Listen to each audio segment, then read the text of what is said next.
श्री भगवान कह रहे हैं, हे अर्जुन, यज्ञ शिष्टासिनः सन्तो मुच्यन्ते सर्व किल विषयैः भुंजते ते त्वघम पापा ये पचन्त्यात्म कारणात्। जो अपने कर्तव्य का पालन नहीं करता है, ये सब शास्त्रों की सार बात है। आपको जो कर्तव्य मिला है उसको सांगोपांग पालन कीजिए। अलग से आपको भागने की जरूरत नहीं है कि मैं संसार को छोड़ दूं, एकांत में जाकर के भगवत प्राप्ति कर लूंगा। असंभव। कहां जाओगे? संसार में ही रहोगे। गुफा में भी जाओगे तो भी संसार है, क्योंकि संसार तुम्हारे हृदय में बसा हुआ है। बाहर का संसार उतना विक्षेप नहीं देता जितना हृदय का संसार विक्षेप देता है। अंतःकरण में संपूर्ण चित्ताकाश में न जाने कितने जन्मों का संसार भरा हुआ है। ये भूताकाश से एकांत की आप स्थिति, किसी गुफा में कहीं एकांत चले भी गए, पर अंदर का प्रपंच वो एकांत नहीं माना जाएगा। यहां भगवान आदेश कर रहे हैं, अपने कर्तव्य कर्म को दूसरों का अधिकार की रक्षा करते हुए करो। जैसे माता पिता है, अब वयोवृद्ध हो चुके हैं, उनके शरीर की सेवा है, आपको सेवा करनी और उनके अधिकार की रक्षा करनी। वो आपको कटुवचन बोल सकते हैं, वो आपका तिरस्कार कर सकते हैं, उनका अधिकार है। ऐसे ही अगर हम पूरे परिवार का, समाज का जहां कर्तव्य आवे उसको करके उनसे अनुकूलता ना चाहें, प्रशंसा ना चाहें, मान ना चाहें, यही आपके सारे पापों का नाश कर देगा। मुच्यते सर्व किल विषय, ये भगवान की बात है। किल विषय माने अपराध, पाप, मलिनता। कोई उसने नया साधन नहीं किया, भगवत भाव से किसी की सेवा मिली, निष्काम भाव से कर दिया, मेरे प्रभु इसके हृदय में विराजमान है, बस। वह हमारे प्रति क्या करता है, उसका क्या कर्तव्य है, यह साधक नहीं देखता। साधक देखता है ऐसी भी परिस्थिति में मेरा क्या कर्तव्य है। वो समस्त पापों से मुक्त हो जाता है। यदि ऐसा नहीं, केवल अपनी वासनाओं की पूर्ति के लिए पूज्य जनों का अपमान, केवल अपने का भरण पोषण, रसेंद्री जनेन्द्री आदि का पोषण करने के लिए दूसरों का शोषण, तो कहते भुंजते ते त्वघम पापा। वो पापी जन केवल पाप का भक्षण करते हैं। ये पचन्त्यात्म कारणात्, वो पापी लोग महान दंड प्राप्त करते हैं। ये सर्वलोक महेश्वर जगत गुरु भगवान श्री कृष्णचंद्र जी कह रहे हैं। जो अपने कर्तव्य का पालन नहीं करता और पापाचरण कर रहा है, देखो, जब तक आप भजन नहीं करोगे तो आपकी बुद्धि ये निर्णय नहीं कर पाएगी कि आप पाप कर रहे हैं। कोई गलत कहेगा तो आपको क्रोध आ जाएगा। आपकी बुद्धि अपवित्र है, इसलिए आपको लगता है मैं कौन सा पाप कर रहा हूं, कमा रहा हूं, खा रहा हूं, अपने परिवार का पोषण कर रहा हूं, या कोई पाप कर रहा हूं। तो आप कहो सरकार से कि मैंने कमाया, मैंने व्यापार किया, मेरा पैसा है, मेहनत का पैसा है, मैं कोई पाप कर रहा हूं। तुम्हारी कोई सुनेगा? कर नहीं दिया, चुरा के रखा, अब तुम्हें दंड मिलेगा, पैसा भी जब्त हो जाएगा। तो ये शरीर, जितनी भी सामग्री, तुम्हें एक स्वतंत्रता दी गई है। तुम बुरा से बुरा कर सकते हो और अच्छे से अच्छा कर सकते हो। बुरे से बुरे का बहुत बुरा फल है, अच्छे से अच्छे का बहुत अच्छा फल है। आप क्या चाहते हो? ये आपके लिए छूट है। मनुष्य शरीर में आपको रोका नहीं जाएगा। आप पापाचरण कर रहे हैं, बिल्कुल नहीं रोका जाएगा। वही जो आपको शक्ति मिली है, जब आप असत आचरण में चलेंगे, वही आपको बल देगी। आपके अंदर जो शक्ति है, आप अच्छे आचरण में चलेंगे, वही आपको पावर मिले। आपको पावर मिल गया, अब आप उससे बुरा करते हैं या अच्छा, ये छूट है, परिणाम आपको मिलेगा। तो जो पापाचरण करते हैं, पापाचरण किसे कहते हैं, ठीक बात समझ लो। पापाचरण का कोई एक विशेष रूप नहीं है। धर्म के विरुद्ध, शास्त्राज्ञा के विरुद्ध आचरण करना, और जो जीवन का लक्ष्य है समाज सेवा, राष्ट्र सेवा, परिवार सेवा, भगवत सेवा और नाम जप करते हुए जीवन व्यतीत करना, अगर ये नहीं कर रहे हैं तो कुछ भी कर रहे हो, तुम अपराधी माने जाओगे, क्योंकि तुम्हारे को भगवान ने कृपा करके मानव जीवन भगवत प्राप्ति के लिए दिया है। उत्तम योनि ये महान मुक्त होने के लिए मिली है, ये केवल भोगों के लिए नहीं मिली। यद्ध्रुवस्य देहस्य शानुबंधस्य दुर्मति ध्रुवाणि मन्यते मोहाद ग्रह क्षेत्र वशूनिच। ये जो भगवद विमुख जीव हैं, इनकी बड़ी दुर्गति होती है। कैसे जानोगे कि आप भगवत विमुख हो? पहचान कैसे होगी? तो बता रहे हैं, ये भगवत विमुख जीव बस केवल इंद्रियों की सुख की अभिलाषा करते हैं। बहुत ध्यान से सुनना, ये देख लूं, ये सूंघ लूं, ये छू लूं, ये भोग लूं, ये खा लूं, ये पहन लूं, ऐसा घूम लूं, ऐसी विलासता, बस इतना ही चक्कर चलता है। जो मैं चाह रहा हूं कैसे प्राप्त हो? वो धन से प्राप्त होगा। तो धन कैसे प्राप्त हो? अब जैसे प्राप्त हो धन, यह है पापाचारी भगवत विमुख पुरुष के अंतर की वृत्ति। ये लोग केवल सुख की अभिलाषा से विचरते रहते हैं, अर्थात अंदर का चिंतन और बाहर की क्रियाएं, केवल इंद्रियजन्य सुख, आत्म सुख, भगवत सुख, नित्य सुख, इसका तो परिचय ही नहीं है। ये बड़े से बड़ा कष्ट उठाते हैं धन प्राप्ति के लिए, और धन भोग सामग्री के लिए। इसका कारण है ये मंद बुद्धि अपने स्वरूप को भूल गए, भगवदंश को, और इस नाशवान शरीर को अपना स्वरूप मान लिया। जंतुर्वै भव एतस्मिन् याम याम योनि मनुव्रजेत तस्याम तस्याम च लभते निवृत्तिम न विरज्यते। वो क्या, इस शरीर पे अहम हो जाने के कारण इसके संबंधियों को अपना मानता है। केवल जो संबंधी, घर, खेत, धन, वस्तु, जो भी, उनको केवल अपना मानता है और नित्य मानता है, मतलब अविनाशी मानता है। ये सब बना रहेगा, क्योंकि बुद्धि भगवत विमुख है। इस संसार में जो भी आप बड़े से बड़े कष्ट सहकर एकत्रित करेंगे, एक समय आएगा काल भगवान सबको नष्ट कर देंगे, कुछ भी तुम्हारे साथ नहीं जाएगा।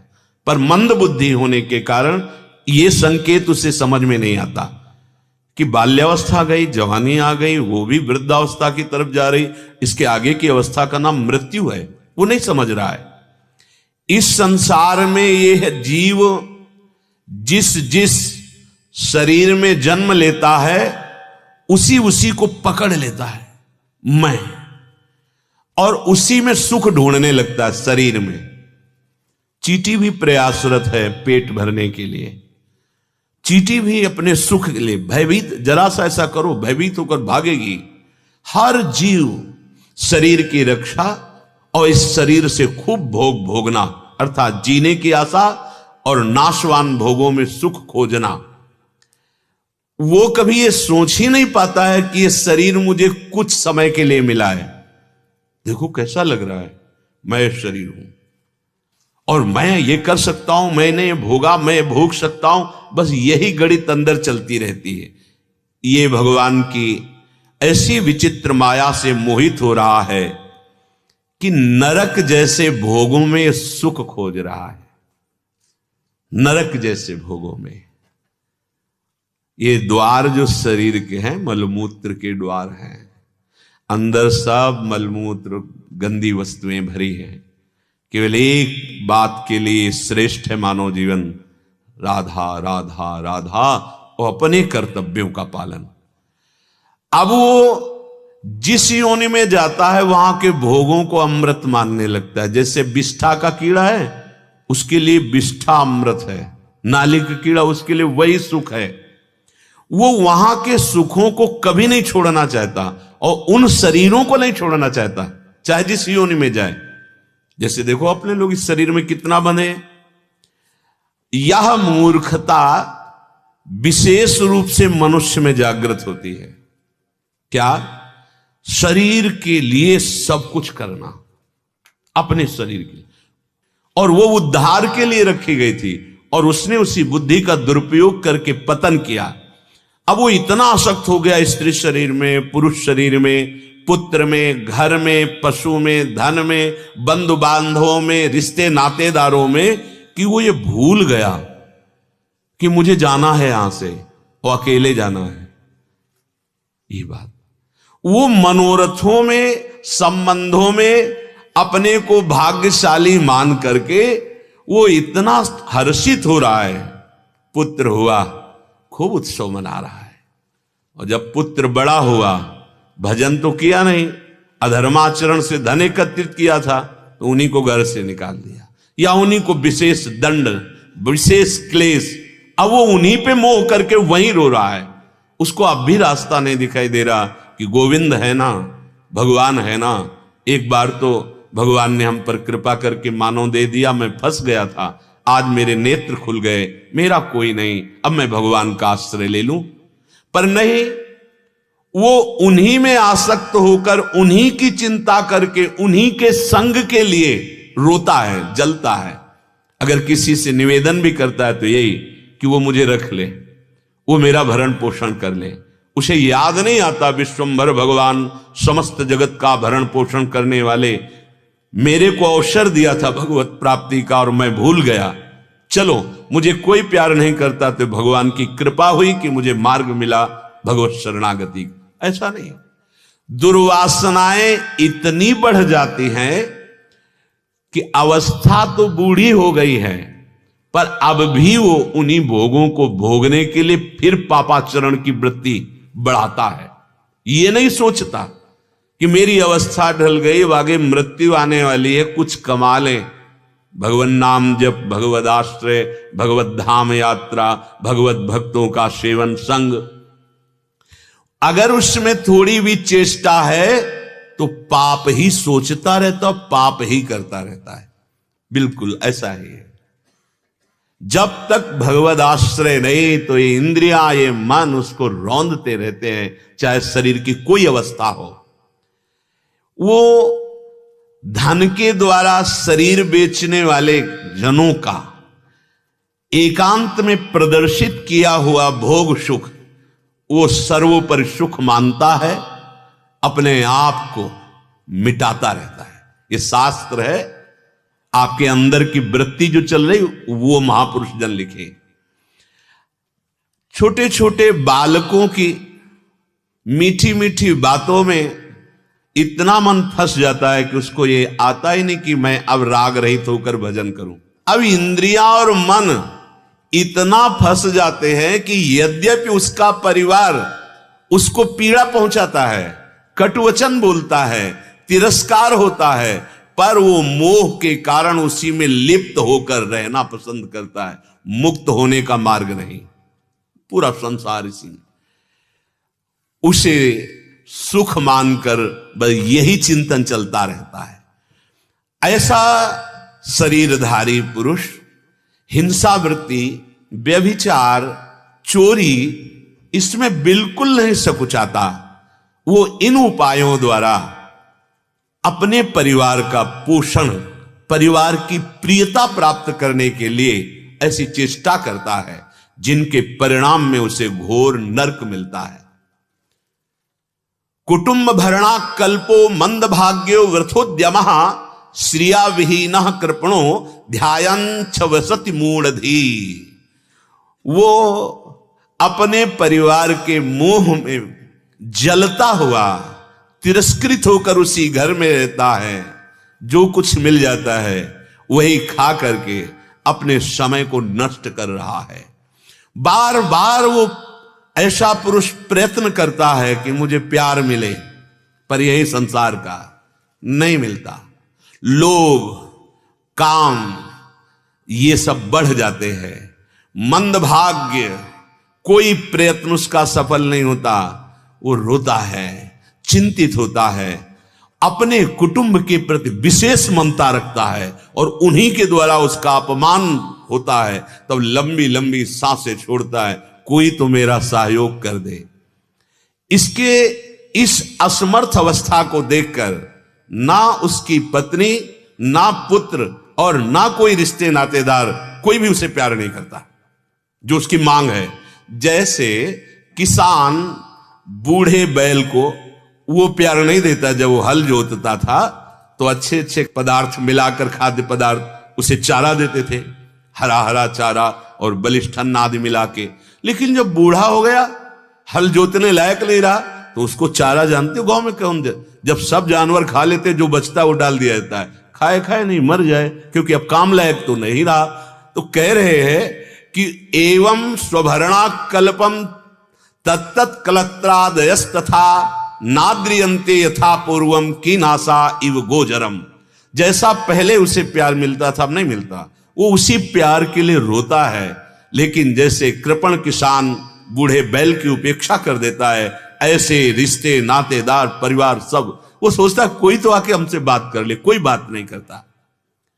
फिर भी उसे भगवान याद नहीं आते। ये दुर्दशा है। जो अपने कर्तव्य का पालन नहीं करता, पापाचरण करके धन कमाता है, भगवान से विमुख है, उसकी बात हो रही। उसे फिर भी भगवान याद नहीं आते हैं। जिसने पूरे जीवन भर कमा करके, जिनके लिए वही उसका अपमान तिरस्कार, उसको दुख देते हैं। यह कर्म है।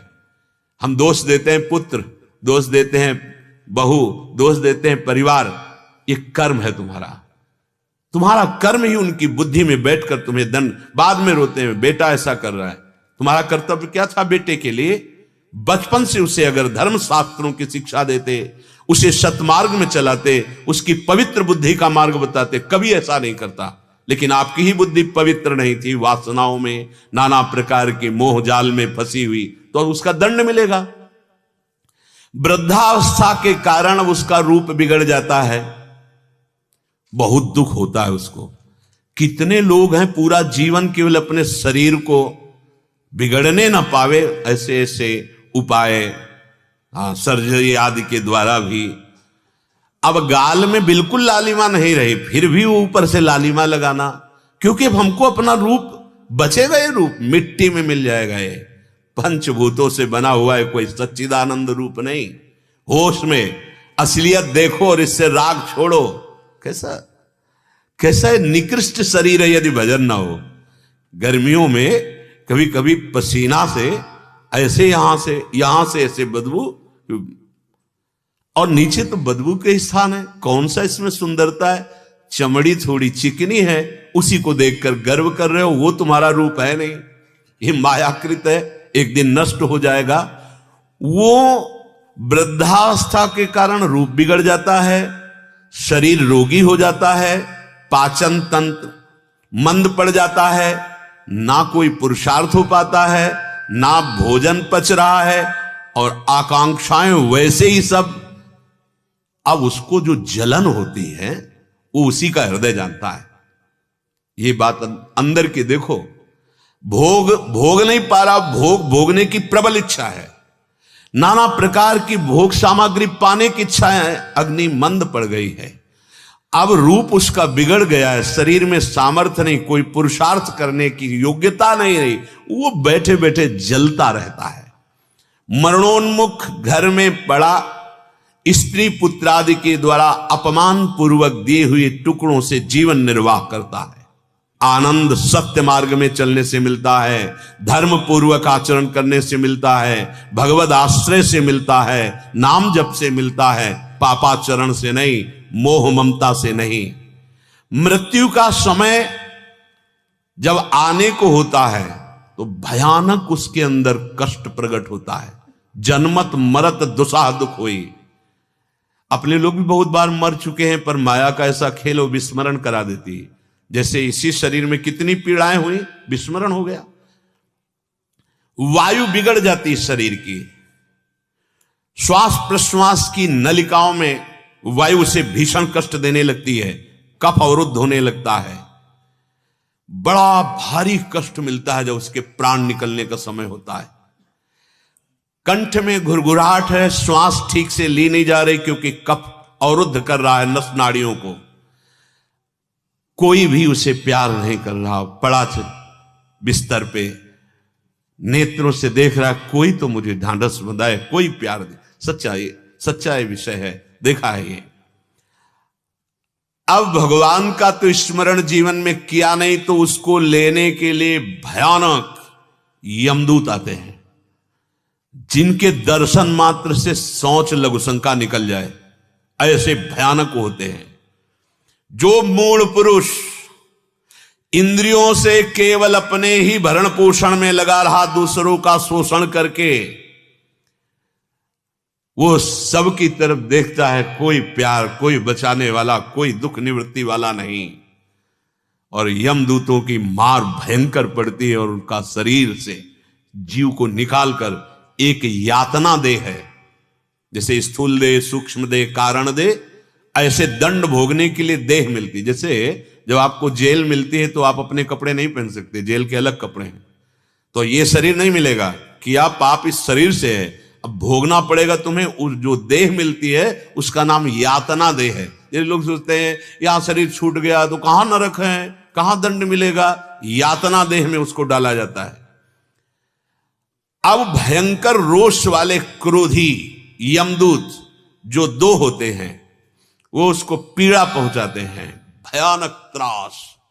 वो तो जैसे यहां चोरी और ये सब करने में लगता है, अरे कहां, और जब फंसता है हमारे सरकारी विभाग में, जब पिटाई होती तब उसको पता चलता है, अगर मैं ये न करता तो ये आज दंड न मिलता।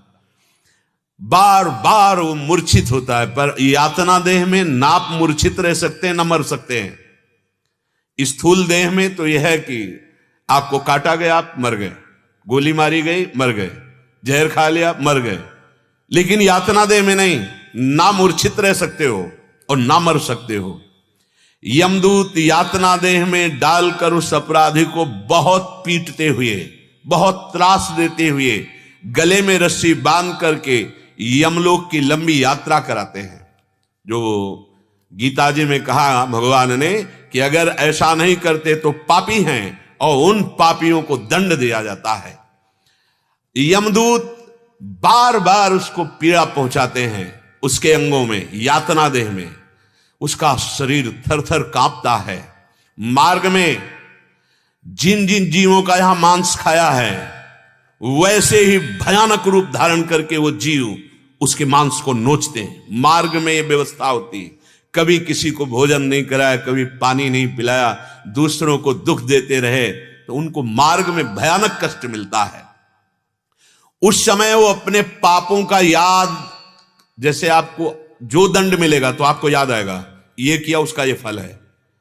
एक भी दंड कोई मिथ्या नहीं होगा, पर यह है कि थोड़े से पाप का बहुत बड़ा दंड मिलता है। जैसे यहां 5 मिनट गलती करो, आजीवन कारावास। वो व्याकुल बेचैन हो उठता है, ना उसे पानी पिलाया जाता है, ना उसे कुछ खवाया जाता है। नीचे की भूमि आग जैसी जलती हुई और वायु जैसे आग की लपटें, ऐसे मार्ग से ले जाया जाता है। ना कोई विश्राम स्थल, तप्त मार्ग, जहां एक कदम रखने की शक्ति नहीं, वहां पीठ पर उसको पीटते हुए, कोड़े बरसाते हुए, भयानक क्रोध युक्त होकर उसको दबकाते हुए, उसे कष्ट देते हुए उस मार्ग में चलाते हैं। वो जहां तहां थक कर गिर जाता है, मूर्छाने को होती है, फिर उसको चेतना में लाकर पिटाई करते हैं। दुखमय अंधेरे मार्ग से अत्यंत क्रूर यमदूत प्रतिपग मारते हुए यमपुरी ले जाते हैं। यमलोक का मार्ग यहां से, मृत्युलोक से 99,000 योजन दक्षिण की तरफ नीचे है। 99,000 योजन, एक योजन का मतलब 4 कोस, 99,000 योजन। इतने लंबे मार्ग को 2 या 3 मुहूर्त में, इतनी दौड़ मारते हुए उसको यातना दे, मरना है नहीं। जो लोग अब ये नरकों का वर्णन नहीं कर रहे, ये केवल यात्रा का वर्णन कर रहे हैं। उसे यम के सामने पेश किया जाता है। 1 सेकंड में पूरा हिसाब हो जाता है। वहां थोड़ी कि घंटों लाइन लगानी पड़ेगी। अमुक नर्क, अमुक नर्क, अमुक नर्क, इतने समय तक वहां उसको, जो यहां किसी पशु को भून कर खाते हैं, धधकती हुई लकड़ियों के बीच में डाल करके उसे जलाया जाता है। पशु का भाग्य तो यह है कि वो 1-2-4 मिनट 5 मिनट में तड़प कर मर गया, लेकिन उसका दुर्भाग्य यह होगा कि वो मरेगा नहीं, और उसका लंबा हिसाब होता है। एक अपराध का फल आजीवन कारावास।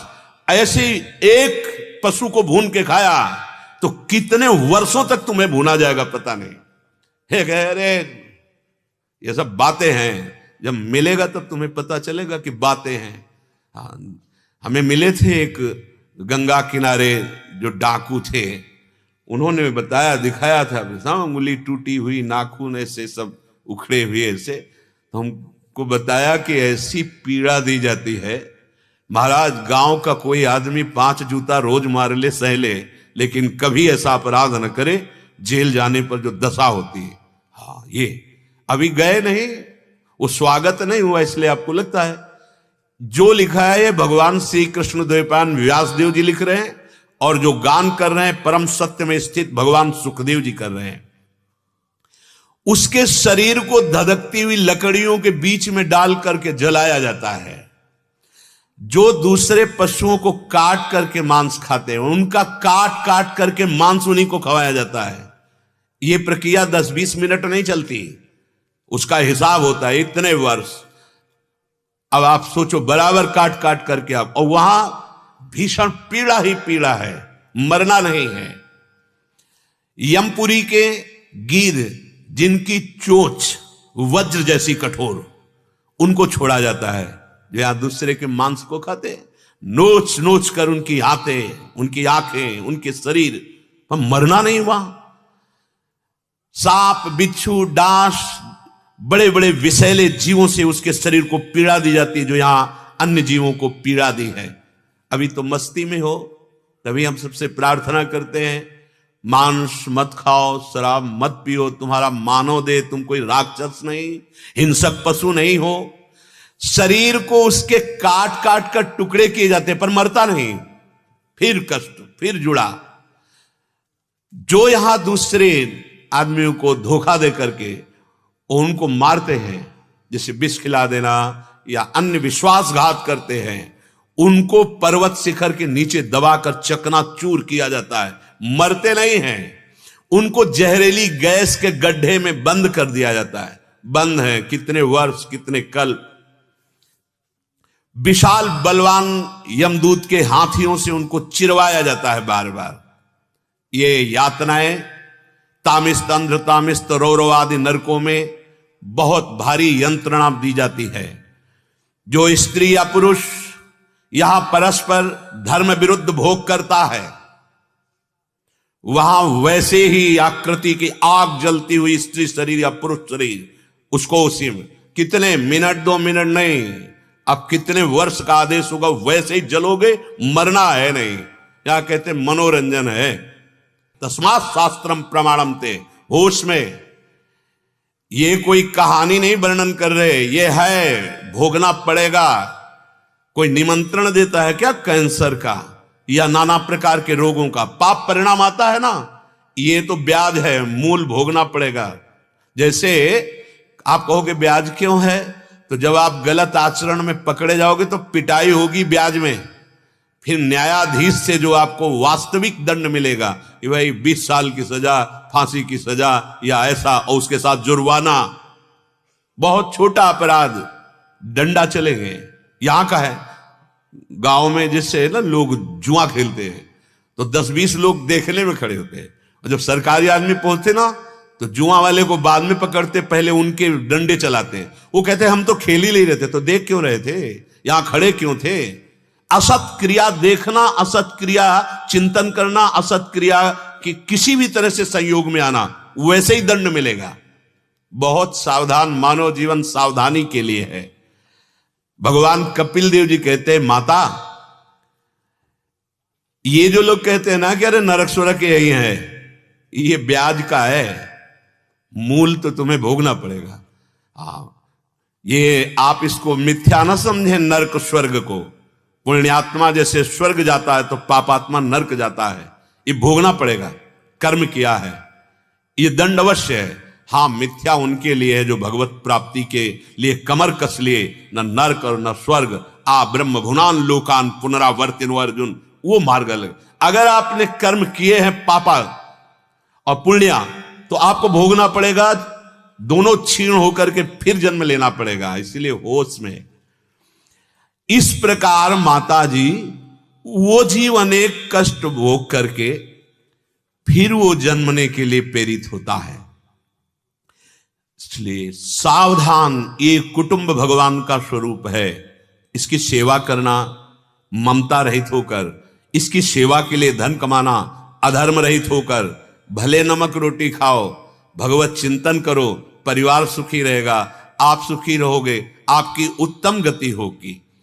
अब जब नरक से उसके पाप नष्ट हुए, कुछ बचे, जो संचित कर्म जमा है उसी में वो फिर जमा हुए, अब उसको जन्म लेने के लिए प्रेरित किया जाता है। जब भगवान की कृपा होती है तब जीव को मनुष्य जन्म लेने के लिए प्रेरित किया जाता है। इसको अवसर दीजिए। फिर भगवान की प्रेरणा से वर्षा के द्वारा वो अन्न में जीव आता है। वही अन्न माता पिता के उदर में जाकर के फिर रक्त आदि, फिर उसमें वो वीर्य और रज आदि वो बनता है। फिर माता पिता के संयोग से जो पुरुष में वीर्य शक्ति, स्त्री में रज बना, वो जब उस जीव को जन्म लेना होता है, अगर उतने में ही व्यर्थ हो जाना, दूसरी योनि में जाना तो व्यर्थ हो जाएगा। अगर उसको जन्म लेना है विधान के अनुसार, तो एक रात्रि में मिलकर वो एक बुदबुदा जैसा बनता है। फिर 10 दिन में मां के गर्भ में बेर के समान उसका रूप होता है। फिर उसके बाद उसकी मांसपेशियां बढ़ने लगती हैं। 1 महीने में उसके सिर प्रकट हो जाता है, पहले मांस का ऐसे पिंड जैसा।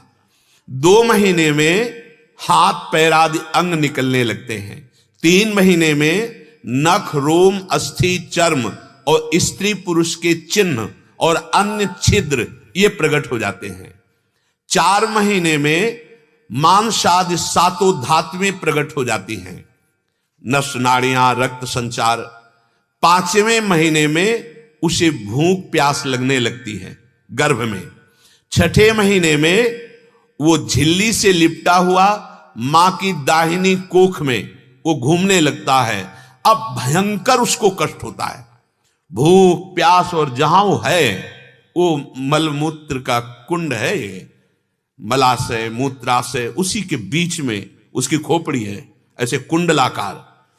उस समय माता को खट्टे चरफरे ऐसे खाने की इच्छा होती है, क्योंकि उसको दंड मिलना है। अब वो जब ऐसे पदार्थ खाती तो उसके शरीर में भयंकर जलन होती है, जैसे कृमि माने कीड़ा ऐसे छटपटाता है उस मलमूत्र के गड्ढे के बीच में। ये गड्ढा ही है, मलमूत्र के बीच में कीड़े की तरह छटपटाता है, भयंकर कष्ट। सेते विणमूत्र योर गते सजंतुर जंतु संभवे, भारी कष्ट को प्राप्त होता है। अब सुकुमार त्वचा होती है तो वहां के छोटे छोटे कीड़े जो अन्न आदि पचाते हैं उसके शरीर को कष्ट देते हैं। वो भयंकर क्लेश से बार बार मूर्छित होता है मां के गर्भ में।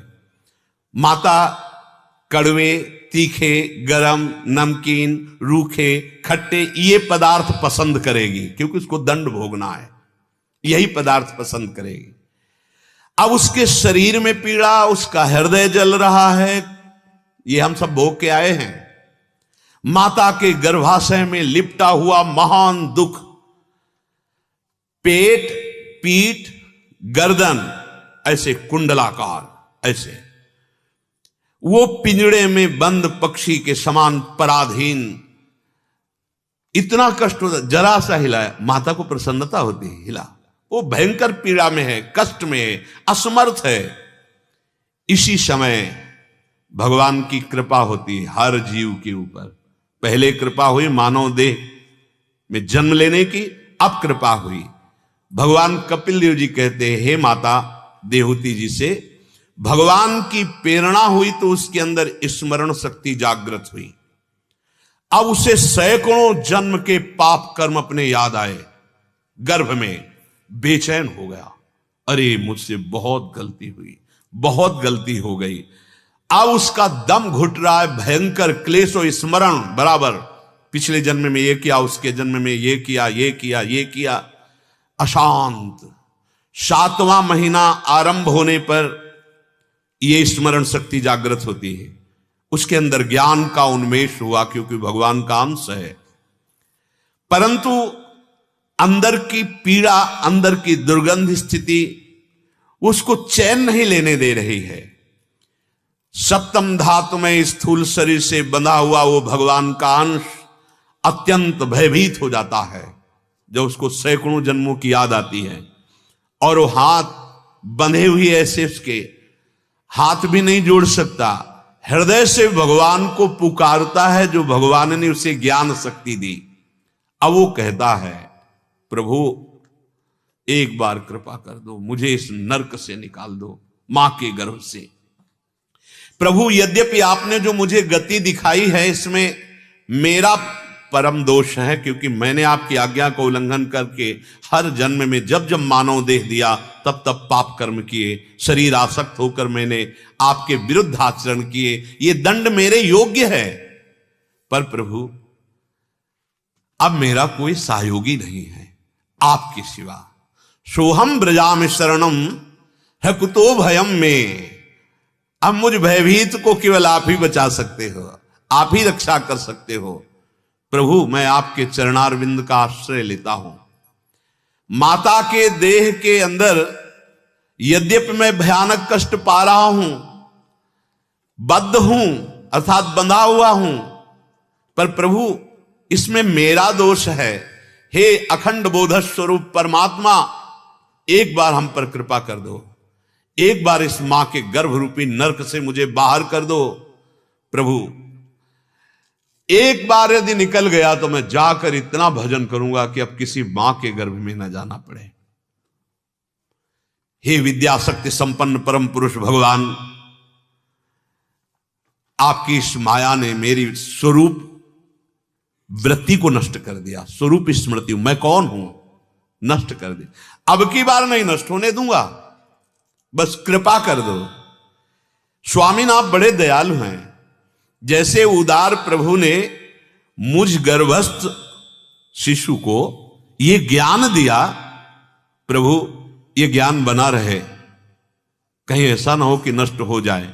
नाथ मैं आपके इस महान कृपा का कभी बदला नहीं चुका सकता कि मुझे मानो दे दिया, मुझे ये स्मृति दी सैकड़ों जन्मों की कि मैं कितने गलत कार्य किए।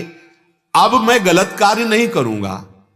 प्रभु ये संसार के पशु पक्षी भले मूढ़ हों, पर मुझे आज पता चल गया मैं ज्ञान स्वरूप आपका अंश हूं। मैं अब सम दम नियम साधना करके आपकी प्राप्ति करूंगा, अपने को मुक्त करूंगा। प्रभु भय लग रहा है, प्रार्थना तो कर रहा हूं कि इस भयानक कष्ट में बाहर चला जाऊं, पर प्रभु मुझे बड़ा भय लग रहा है कि अगर मैं बाहर गया तो फिर आपकी माया हमको भुलवा देगी। ये जो ज्ञान आया है, वैसे बिल्कुल मुझे बाहर जाने की इच्छा नहीं है, पर यहां रहा भी नहीं जा रहा। प्रभु आप कृपा करो। शरीर में बाहर निकलते ही अहंकार बुद्धि पुष्ट हो जाती है, परिणाम में फिर वही स्त्री पुत्र घर परिवार में ममता, धन की आवश्यकता, भोगों में सुख बुद्धि, फिर वही संसार चक्र चल पड़ता है। अतः मैं आपके चरणों का आश्रय लेता हूं, मुझे ऐसा ज्ञान देना कि अब मैं दोबारा इस संसार में ना जन्मूं। भगवान कपिल देव जी कहते, माता अब वो जीव 9-10 महीने के बीच में इतना उसके अंदर ज्ञान प्रकट होता है, वो भगवान से प्रार्थना करता है गर्भ में, तब भगवान की आदेश शक्ति से प्रसव वायु के द्वारा वो बाहर इस जगत में आता है। जीव ही बाहर निकला, बहुत ही कष्टप्रद निकलना भी होता है, मां के मूत्र द्वार से प्रकट होना होता है। तभी कहा गया है कि ऐसा भजन कर लो कि अब, और मां के ऋण से उऋण होने का उपाय केवल भगवत प्राप्ति ही है। घर में रहकर माता पिता को भगवान मानकर उनकी सेवा करते हुए नाम जप करो, उनका भी मंगल हो, आपका मां के ऋण से उऋण होना बहुत कठिन है। महाप्रभु चैतन्य देव ने सच्ची माता से कहा था, मां ये श्री कृष्ण का आदेश है, इसलिए मैं विरक्त होकर के संसार का मंगल करने के लिए, नहीं तो मैं आपसे कभी उऋण नहीं हो सकता। अपनी त्वचा की यदि जूती बनाऊं चमड़ी की तो भी मैं आपसे उऋण नहीं हो सकता। मां, कितना कष्ट मां को होता है बालक प्रकट। आजकल भी तो देखो वो ऑपरेशन प्रक्रिया पूरा अपने उदर का छेदन कराकर, और आजकल बालक कैसे प्रकट होते हैं कि मां की और पिता की वो आदर वृत्ति ही नहीं समझते हैं। अब वो ज्यों ही बाहर आया तेवी सारा ज्ञान खत्म जो भगवान की तरफ से दिया गया था। अब वो रोता है, कहां वो ज्ञान कहां गया, वो आनंद कहां गया, वो स्मृति कहां गई। यहां बोले थाली बजाओ, बालक हुआ है या कन्या हुई, वो भूल गया, वो स्मृति गई। पृथ्वी में माता के रुधिर और ऐसे घृणित पदार्थों के बीच में छटपटाता हुआ सारा गर्भ का ज्ञान नष्ट हो गया और विपरीत परिस्थिति पैदा हो गई, देहाभिमान, देह भाव। अब वो जोर जोर से रो रहा है, वो इसलिए नहीं रो रहा है, वो इसलिए रो रहा है कहां है वो ज्ञान, कहां है वो स्मृति जो अभी थी, कितना आनंद था उस स्मृति में, वो बाहर आ गया। जो लोग इस रोने का अभिप्राय नहीं समझते हैं उन लोगों को बड़ा हर्ष हुआ, बालक हुआ, संतान हुई। अब उसमें कोई भी प्रतिकूलता का निषेध करने की सामर्थ्य होती नहीं, सब सामग्री उसके अंदर है, बहुत पुराना है, सब ज्ञान है। जैसे छोटे बच्चे के बिल्कुल अभी किसी ने शिक्षा नहीं दी, पर जब दुग्ध पान के लिए मुख में तो पीने लगता है, मतलब पूर्वाभ्यासी है। अगर ऐसे तो भयभीत हो, मतलब पूर्वाभ्यासी है, दुलार, वो प्रसन्न होने लगता, मतलब पूर्वाभ्यासी है, कोई नया जन्म उसका नहीं। अब धीरे धीरे उसकी अवस्था बढ़नी शुरू होती है। शिशु अवस्था में मैले कुचेले में जो जीव छोटे छोटे होते वो उसको, जैसे मच्छर है, अब वो काट रहे हैं, अब उसकी सामर्थ्य नहीं कि हटा सके। जो भी कष्ट उसको बाल्यावस्था में मिलता है, निषेध करने की शक्ति नहीं रहती, शरीर में खुजलाहट होती, खुजलाने की भी सामर्थ्य नहीं, उठने की सामर्थ्य नहीं, करवट लेने की सामर्थ्य नहीं, लघुशंका सौंध, जहां जैसी स्थिति में, ऐसी स्थिति में मां ने हमारी सेवा की है। हे, शर्म आनी चाहिए उन नवयुवकों को जो अपने माता पिता को कटु वचन बोलते हैं, जो माता को अपमानित करते हैं, जो घर से निकाल देते हैं या ऐसी जगह भेज देते हैं वृद्धाश्रमान। अरे उस समय मां ने तुम्हारे लिए कितना कष्ट सहा, कितनी सेवा की। उस बालक की त्वचा बहुत कोमल होती है, उसे उस त्वचा में जो भी जीव काटता है विशेष कष्ट होता है। अब गर्भावस्था का जो ज्ञान था वो तो नष्ट हो गया। अब जब कौमार अवस्था आई फिर वही शुरू, खिलौनों में, खेल में, थोड़ी अवस्था बढ़ी मित्रों के साथ खेल में, युवावस्था आई, काम का प्रचंड तांडव प्रारंभ, फिर वही दुर्गति का मार्ग। बहुत सावधानी, भगवान कह रहे हैं सावधानी से, नहीं ये पापाचरण तुम्हारा फिर सर्वनाश कर देगा। ये मानव देह अब नाश के लिए नहीं मिला, उद्धार के लिए मिला है। हम सब ये भोग के आ रहे हैं, लेकिन ये विचित्र माया है, याद नहीं है। सोचो, अगर तुमको एक गड्ढा और उसमें सब ऐसा भर के छोड़ दिया जाए, कैसे रह पाओगे तुम? एक क्षण रहना पसंद, और वहां मलमूत्र के बीच में हम रहे, मां के गर्भ में रहे, माया ने स्मृति नष्ट कर दी। अगर वो स्मृति जागृत हो जाए तो भयभीत हो जाए। कितनी बार मरे हैं, वो मृत्यु का भय अभी भगवान की तरफ बढ़ा दे, लेकिन इसका काम है माया का विस्मृति। भगवान ने संपूर्ण गीता सुनाई जब अर्जुन जी को, तो क्या मिला? स्मृति। नष्टो मोहा स्मृति लब्धा। ये भक्ति क्या प्रदान करती? स्मृति। ये तुम्हें क्यों सुनाया जा रहा है? तुम सावधान होकर समझो तुम कौन हो, किस लिए आए हो, क्या कर रहे हो, क्या भोगा है, क्या भोग रहे हो, क्या भोगना पड़ेगा, सावधानी के लिए। ये भगवत कृपा है जो शुद्ध भगवान की चर्चा सुनने को मिल रही।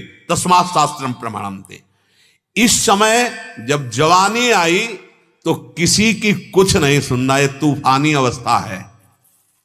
इस समय कोई भी अगर भगवत आश्रय लिए तब तो बात ठीक है, अगर भगवत आश्रय नहीं लिए तो कोई भी अपनी सीमा में नहीं रह सकता। जौवन ज्वर के ही नहीं बलकावा, वो मदांध हो जाएगा, पापाचरण फिर शुरू हो गया। अज्ञानवश कामनाओं में बढ़ना, अगर कामना में विघ्न पड़ जाए तो क्रोध करके हिंसा भी कर देना।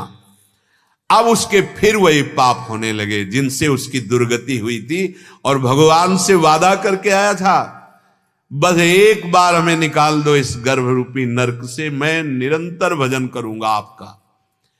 अब देह जैसे जैसे बढ़ता जाता है, अभिमान बढ़ता जाता है, कामना बढ़ती जाती है, क्रोध बढ़ता जाता है, फिर अपने नाश का वही श्रृंगार कर लिया, वही काम क्रोध लोभ मोह मद मत्सर, वही सब फिर कर्म।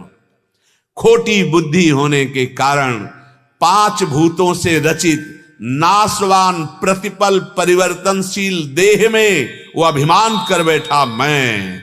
अब फिर उसका क्रम, जवानी व्यतीत हुई, फिर बुढ़ापा आया, फिर वही कष्ट, फिर मरा, फिर अन्य योनियों में जन्मा, तरह तरह के भयानक पीड़ा कर्म उसको देते रहते। कर्म तरह तरह की पीड़ा, वो संसार चक्र में ऐसे पड़ा हुआ भटकता रहता है।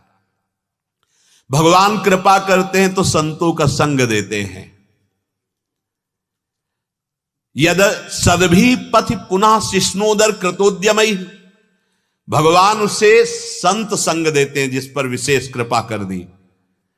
अब क्या होता है, वो संत संग में भी जाता है तो एक मनोरंजन मात्र, चलो घंटा आध घंटा सुनना चाहिए, सुन लिया, पर जिह्वा और उपेन्द्रिय जनेन्द्रिय इन 2 भोगों में लगे हुए विषयी पुरुषों का संग, विषय दृश्य, विषय वार्ता, विषय चिंतन, सत्संग से इन्हीं को छोड़ा जाता है। वो इन्हें छोड़ता नहीं है तो सत्संग का लाभ नहीं मिलता, फिर वही अनुगमन करता है, पहले के समान फिर वही नरक योनियों में जाना। जिनके संग से हमारा सद्विचार सत्संग में जो सुना है, वो आचरण उतारने का जो उत्साह बना है, वो उत्साह नष्ट होता है। ऐसे हमें लोगों का संग नहीं करना, ऐसे दृश्य नहीं देखना, ऐसा भोजन नहीं करना, वाणी का संयम, हृदय में दया, बुद्धि का ये निश्चय कि एकमात्र भगवान में सुख है, वो ये सब नहीं धारण करता। सत्संग भी सुनने आते हैं, खलऊ करें भली पाई सुसंगु, मिटे न मलिन स्वभाव भंगु।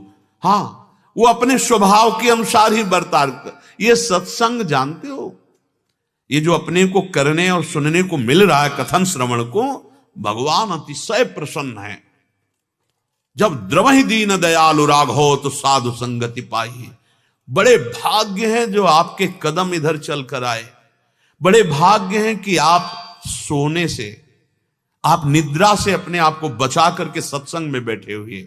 नहीं, इस समय सब गाढ़ निद्रा, जिसको पूरी रात नींद नहीं आती उसको इस समय नींद आ जाती, ब्रह्म मुहूर्त में आ जाती। वो अपने सारे सद्गुण इन कुसंगियों से मिलकर नष्ट कर देता है। कई तरह का कुसंग होता है, एक अंदर के विचारों का कुसंग होता है, एक बाहर दृश्य का कुसंग होता है, एक बाहर व्यक्ति का कुसंग होता है। बचो, जो तुम्हारे सत्मार्ग से तुमको अलग कर दे, ऐसे लोगों से बचो, ऐसे दृश्य से बचो, ऐसी बातों से बचो, ऐसे विचार से बचो, अंदर के विचार से। वह अत्यंत शोचनीय होकर फिर काम का खिलौना बन जाता है। काम का खिलौना, जैसा चाहे वैसा नचावे, अशांत, मूढ़, देहात्मदर्शी, कामी पुरुषों का संग करके वो अपने को नष्ट कर लेता है। क्योंकि जीव को भारी दुर्गति कुसंग से प्राप्त होती है।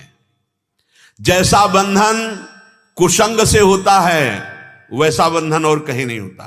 कुसंग काम क्रोध लोभ मोह मद मत्सर में जो भरे हुए जहां बैठो वही गंदी बातें, गंदे दृश्य दिखाना, गंदे दृश्य देखना, मनमानी वो गंदी क्रियाओं का चिंतन करना, ये सब बड़ी दुर्गति का कारण।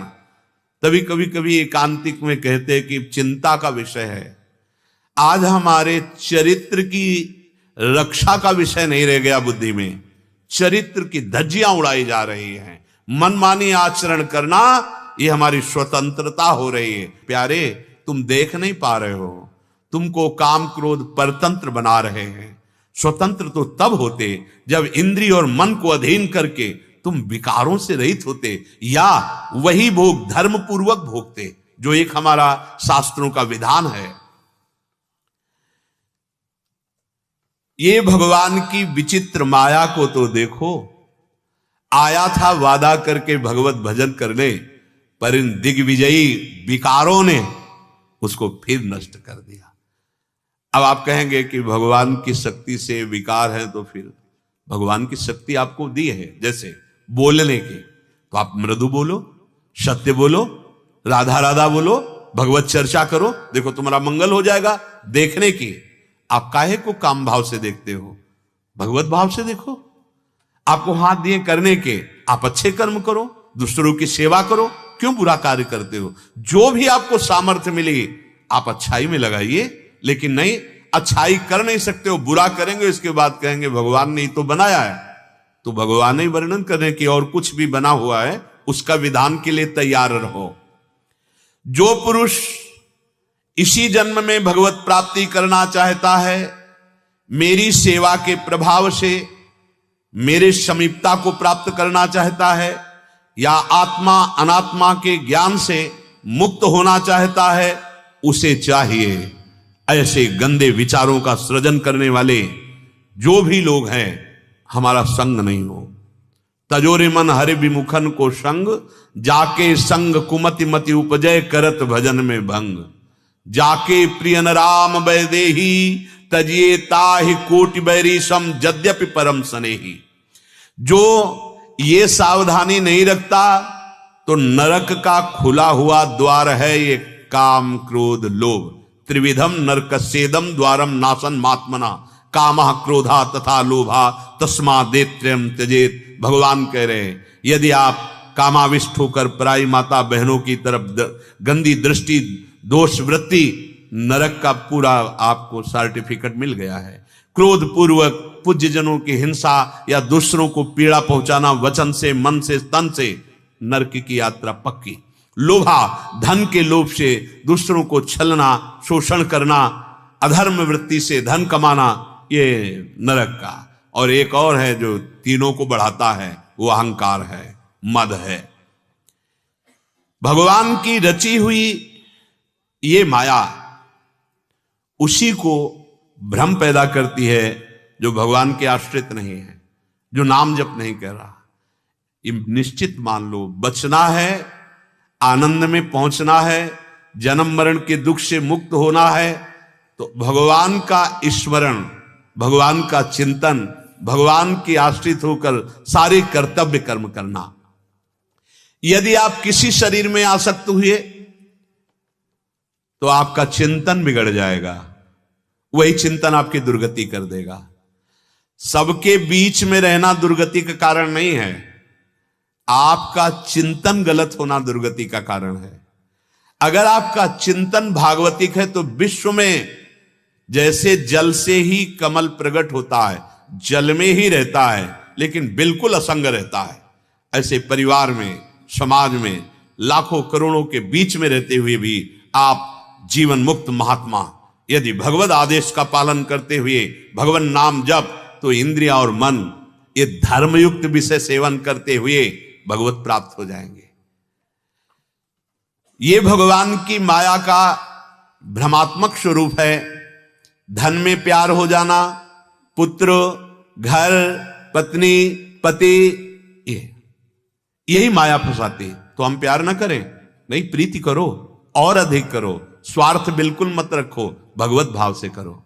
परम पावन भगवान सबके हृदय में हैं, जिनसे प्यार करने पर ममता, आसक्ति, राग, ये कर्म बंधन ये नष्ट हो जाते हैं। अगर आप प्रभु को नहीं देखा तो ये नाशवान शरीर कभी भी नष्ट हो जाएंगे और आपका चिंतन आसक्ति का हुआ, आपकी दुर्गति हो जाएगी। एक चरित्र में पूज्य राधा बाबा के बहुत बड़े धनी मानी, वो एक दो बार सत्संग में भी आए हुए थे वहां बाबा के, पर कभी नाम जपना आया भगवद आश्रम। तो बाबा के पास ही कहीं एक कुतिया ने बच्चे दिए थे पिल्ले, वो के ऐसे होकर थे। बाबा की दृष्टि गई, बाबा ने देखा अपनी दिव्य दृष्टि से कि सेठ जी जो है उसी घर के सामने के, बनना पड़ेगा, मकान में प्रीति होगी, छिपकली बन के उसी में चिपकोगे। दुर्गति करने वाली आसक्ति है, अगर उसी आसक्ति को भगवत भाव से कर लो तो वही मोक्ष प्रदान करने वाली युक्ति, क्योंकि भगवान ही है सब में। सच्ची मानिए आप अनजाने में भगवान से ही प्यार करते हैं, क्योंकि भगवान को जानते नहीं है और शरीर को जानते हैं, सामने देखते हैं, शरीर को प्यार करते हैं, लेकिन जब भगवान अंतर ध्यान हो जाते हैं तो शरीर को नष्ट कर देते हैं। इससे प्रमाणित हुआ आप शरीर को प्यार नहीं करते थे, पर जिनको प्यार करते थे आप उनको माना नहीं, उनको जाना नहीं, और शरीर को प्यार किया, शरीर को माना, और उसको नष्ट होना ही है, प्रतिपल नष्ट हो रहा है, परिणाम इसका नाश है। ए होश में हो जाओ, सब में भगवत भाव करके जो कर्तव्य कर्म करो, नाम जप करो, ये मुक्त कर देगा। जब जीव प्रारब्ध कर्म का भोग आता है तो सबसे पहले बुद्धि पर आक्रमण करता है। बुरी दशा आने के पहले बुद्धि बदली जाती है, बुद्धि पर प्रारब्ध कर्म आक्रमण करता है। किसकी? जो भगवत विमुख बुद्धि है। अगर मयि व मन आधत्स्व मई बुद्धि निवेश है, प्रारब्ध कर्म बुद्धि पर ना आने पावे, शरीर पर आ जाए तो कोई फर्क नहीं पड़ता। हमारी बुद्धि भ्रष्ट ना होने पावे, चाहे सुख का प्रारब्ध हो या दुख का। अगर हमारी बुद्धि परम सच्चिदानंद सुख प्रभु के नाम स्मरण में लगी, बच जाओगे, संसार की चक्की में पिसने से बच जाओगे। ये सुख दुख लाभ हानि हर्ष शोक जन्म मृत्यु, ये चक्की है द्वंद्वों की, पीस रही है। प्राणी सबसे बड़ा भयानक दुख मृत्यु है। इससे बचने के लिए जो अभी तक दुर्गति की बात सुनी, इससे बचने के लिए एक ही उपाय है, श्री भगवान का आश्रय। जब तक कोई भी पुरुष भगवान के अभयत चरणारविंद का आश्रय नहीं लेता, शरणागति नहीं लेता, तब तक कितना भी धन एकत्रित कर ले, चाहे जितने महल बनवा ले, चाहे जितने परिवार संबंध बढ़ा ले, वो कभी भय शोक लालसा दीनता लोभ मृत्यु इनसे बच नहीं सकता। ये विश्वास कीजिए। कुछ नहीं है तुम्हारे पास, अगर नाम जप हो रहा है, भगवद आश्रित हो, तो तुम्हें जो शांति मिलेगी, तुम्हें जो आनंद मिलेगा, वो किसी पद में नहीं है। भक्तों को जब भगवदानंद मिला तो उन्होंने जो कहा है बड़ा आश्चर्य की बात। वो कह रहे न पारमेष्ठम न महेंद्र धिष्णम, छोटी मोटी बात, ब्रह्मा का पद नहीं चाहिए। इतना आनंद मिला कि उस आनंद में कह रहे मुझे ब्रह्मा का पद नहीं चाहिए। फीका दिखाई दिया ब्रह्मा का पद, देवराज इंद्र का पद फीका दिखाई दिया, न सार्वभौमम सम्राट पद फीका दिखाई दिया। अरे स्वामी जी के लिए लिखा सुरपति नरपति लोकपति जिनके भावे घास, मतलब तिनके के समान अन्य दिखाई देते हैं जब भगवदानंद आता है। और यहां कह रहे हैं भय शोक लालसा दीनता लोभ मृत्यु, ये दुख कभी दूर नहीं कर पाएंगे, न धन न मकान न मित्र न बंधु बांधव। इसलिए एकमात्र भगवान का आश्रय, समस्त दुखों को मिटाने के सामर्थ्य भगवान के शरणागति में है। सब लोगों का सब प्रकार के अमंगलों का नाश करने के लिए भगवान नाम कीर्तन है। करो, घर में करो। अगर 20 मिनट आप अपने घर में बच्चों को बैठाल कर एक समय निकाल लो 24 घंटे में, कीर्तन करो। जैसे कहते हैं हमारे घर को किसी ने कुछ जादू टोना कर दिया, ऊपरी चक्कर कर दिया, अरे तुम्हारे कर्म ही तुम्हारे चक्कर में डाले हुए हैं, कोई ऐसा नहीं। नाम कीर्तन करो, जहां नाम कीर्तन नाम की गूंज होती है, कोई विनायक शुभ अशुभ वहां प्रवेश नहीं कर सकता। जिते विनायक शुभ अशुभ, विघ्न करे नहीं कोई। जो सत्य मार्ग है उसको तो आप स्वीकार नहीं करते। पहले भगवत छवियां लगाई जाती थी, दरवाजे पे बड़े मंगलमय शब्द लिखे होते थे, आती थी देवो भव स्वागतम। और जानते हो जूता चप्पल टांगे जाते हैं, नहीं टांगे जाते? क्या यार बुद्धि, जूता बचा लेगा तुम्हें? उल्टा जूता, मकान बना उल्टा जूता टांग दिया, मतलब वो तुम्हारे स्वभाव, तुम्हारी स्थिति का परिचय बता रहा है तुम्हारा घर। बोले नजर किसी की नहीं लगेगी। अरे भाई ये जूता चप्पल नजर तो कैसे तुम्हें बताए।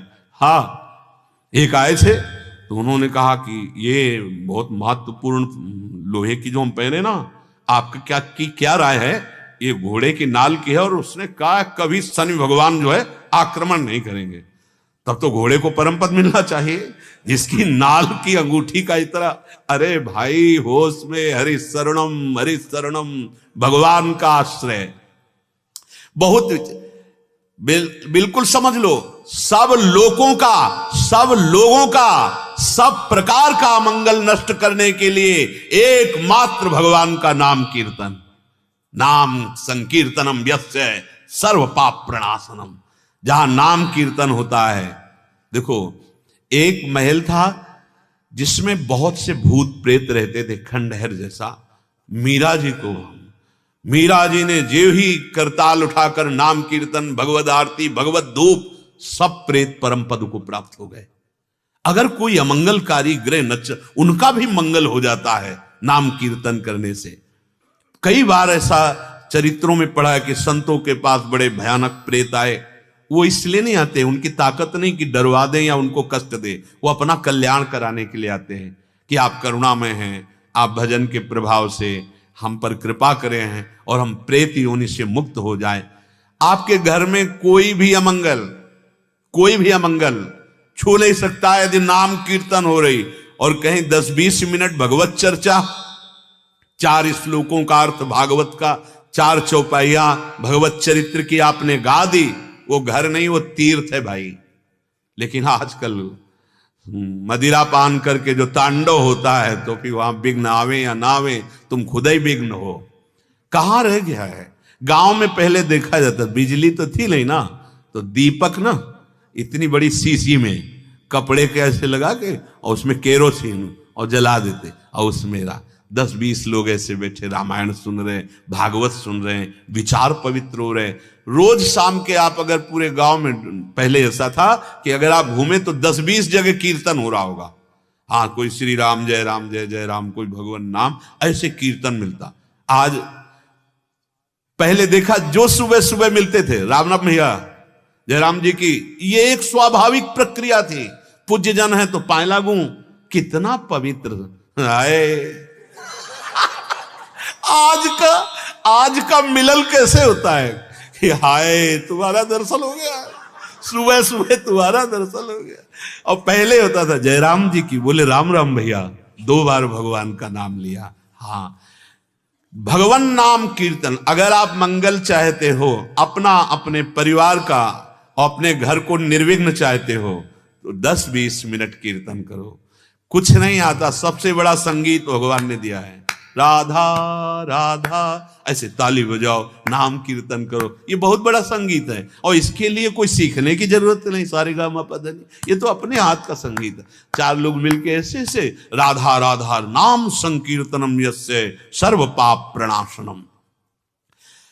अपनी इंद्रियों को पावन करना, अपने गृह को पावन करना, परिवार के जनों की बुद्धि शुद्ध करना, हे परमानंद में निमग्न हो जाओगे। ये बात मान लो, थोड़ी देर भगवत चर्चा करो।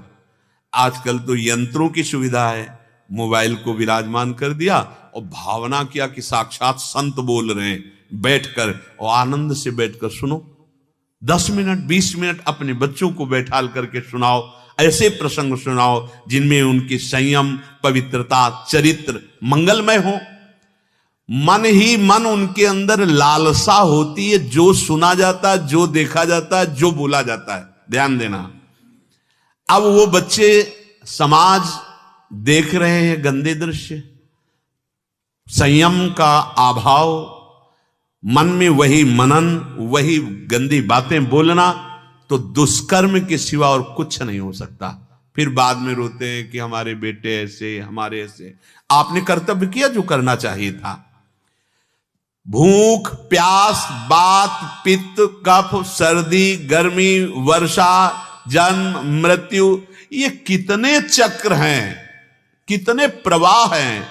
अरे कभी तुम्हारा मन नहीं उबता इनसे निपटने के लिए कि निकलूं इनसे? मनुष्य इंद्रिय और विषय संयोग, इंद्रिय और उनका विषय संयोग, यही जीवन मान लेता है, भगवान से विमुख हो जाता है।